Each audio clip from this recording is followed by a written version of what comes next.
सम्मेलन से लौट कर आया। रात 9 बजे श्रीमती जी ने डाइनिंग टेबल पर खाना लगाया। मैं अपने मित्र से मोबाइल पर बात कर रहा था। इधर श्रीमती जी की कोहनी का टल्ला मेरे सर पर चल रहा था। मुझसे कहने लगी, दाल कैसी बनी, चावल कैसे बने। मैं बोला, क्या खाक बने, बार बार कंकर आते हैं, बीत नहीं सकती थी क्या, भगवान ने 2 बड़ी बड़ी आंख दी है। कहने लगी, चीखो मत, इस बात पर कुछ कहूंगी तो तर्क बढ़ेगा। देने के नाम पे भगवान ने तुम्हें भी 32 दांत दिए हैं, 2-4 चबा लो, कौन सा फर्क पड़ेगा। How to extract the work by the given resources. हंसने के लिए कोई लंबी यात्रा नहीं करना पड़ती। मैंने आपको बताया ना कि 1970 से लेके आज तक टेपा सम्मेलन में हास्य रंग के बड़े बड़े धुरंधर हस्ताक्षर आए और उन्होंने टेपा सम्मेलन को गौरव दिया, गरिमा दी। हमारे संस्थापक और हमारे टेपा गुरु स्वर्गीय डॉक्टर शिव शर्मा जी ने एक ऐसा पौधा लगाया जिसकी खुशबू आज तक फैल रही है और हम सब उसके सानिध्य में हम आगे बढ़ते चल रहे हैं। हमें यह मिशन आगे बढ़ाना है। तो आज इस पटल पर हमारे साथ जुड़ रही हैं डॉक्टर श्रीमती प्रेरणा ठाकरे। मैं आपको बता दूं कि प्रेरणा जी हास्य और व्यंग्य के साथ साथ जो वो धूमदार दोहे पढ़ती हैं, गीत और गजल पढ़ती हैं, उसके साथ साथ हास्य व्यंग्य की बारीकियां उनके पास काफ़ी हैं। हिंदी साहित्य में उन्होंने डॉक्टरेट की है और देश का एक बड़ा नाम है। तो मैं आज इस पटल पर, ई टेपा सम्मेलन के इस पटल पर आमंत्रण देता हूँ डॉक्टर श्रीमती प्रेरणा ठाकरे, नीमच। नमस्कार मित्रों, मैं डॉक्टर प्रेरणा ठाकरे आप सभी को नमस्कार करती हूँ, अभिवादन करती हूँ, आपका स्वागत करती हूँ। विषय ये है कि विगत 50 वर्षों से उज्जैन का अखिल भारतीय टेपा कवि सम्मेलन अपनी एक अलग पहचान बना चुका है। आज यह टेपा सम्मेलन किसी परिचय का मोहताज नहीं है। गौरव का विषय ये है कि मुझे भी इस कवि सम्मेलन का हिस्सा बनने का सौभाग्य प्राप्त हुआ है, जिसकी स्थापना डॉक्टर शिव शर्मा जी द्वारा की गई 1970 में।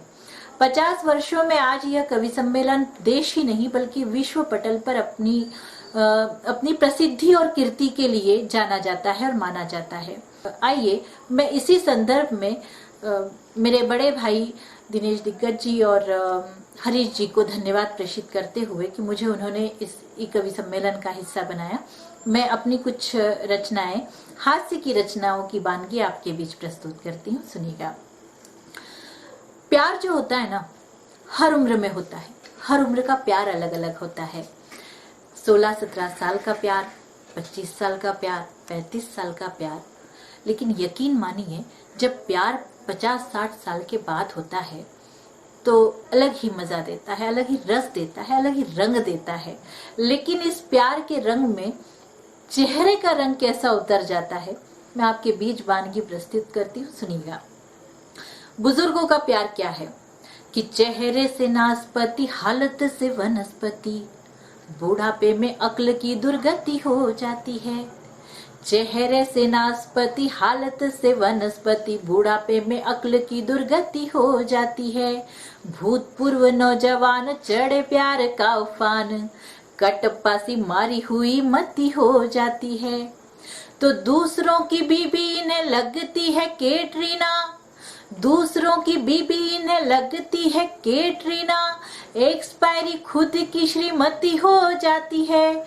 और दूसरों के प्लॉट पर गुमटियां रखने में खुद के संपत्तियों की क्षति हो जाती है, खुद के संपत्तियों की क्षति हो जाती है।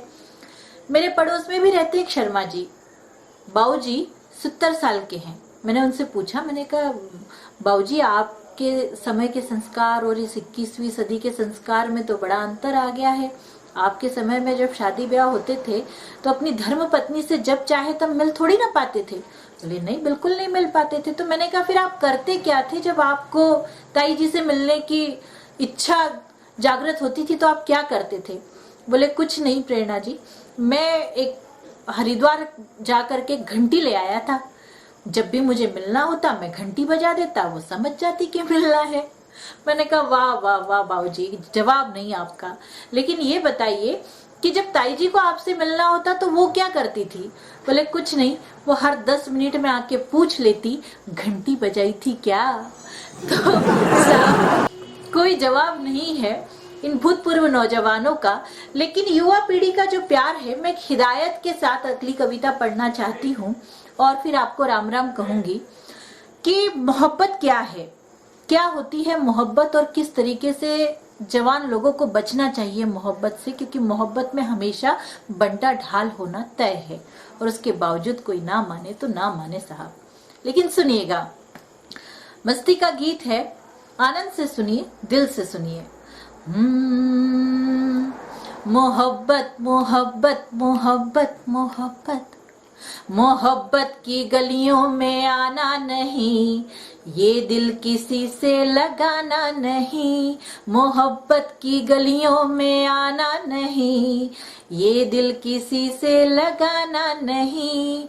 उल्फत का यारो जमाना नहीं, हसीनों का कोई ठिकाना नहीं। मोहब्बत की गलियों में आना नहीं, ये दिल किसी से लगाना नहीं।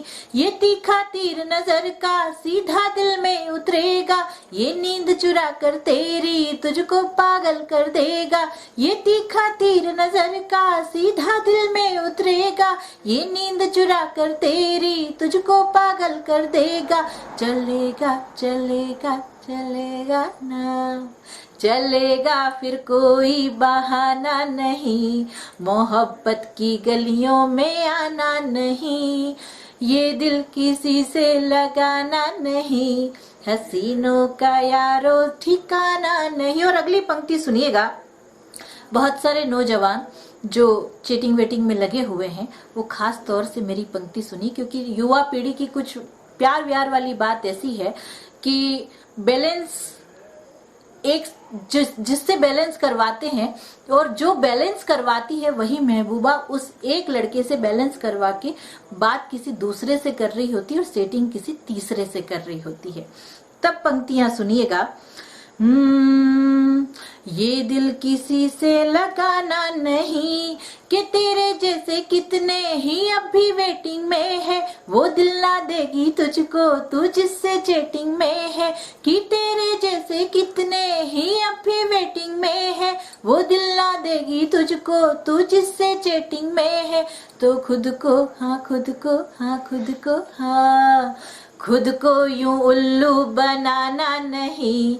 मोहब्बत की गलियों में आना नहीं, उल्फत का यारो जमाना नहीं।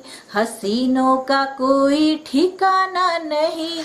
और देखिए साहब, मोहब्बत करने वालों का हश्र क्या होता है।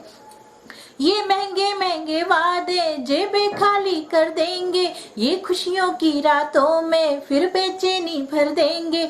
ये महंगे महंगे वादे जेबें खाली कर देंगे, ये खुशियों की रातों में फिर बेचैनी भर देंगे।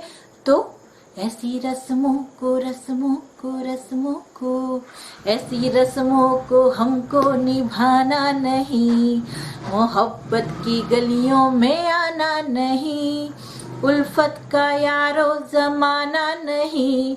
हसीनों का कोई ठिकाना नहीं, मोहब्बत की गलियों में आना नहीं, ये दिल किसी से लगाना नहीं।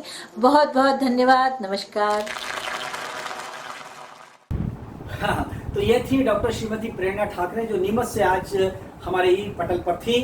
मैंने आपको कहा ना कि जो टेपा है वो अंत तक टेपा ही रहता है, क्योंकि वो भोला है, भाला है, सीधा है, साधा है।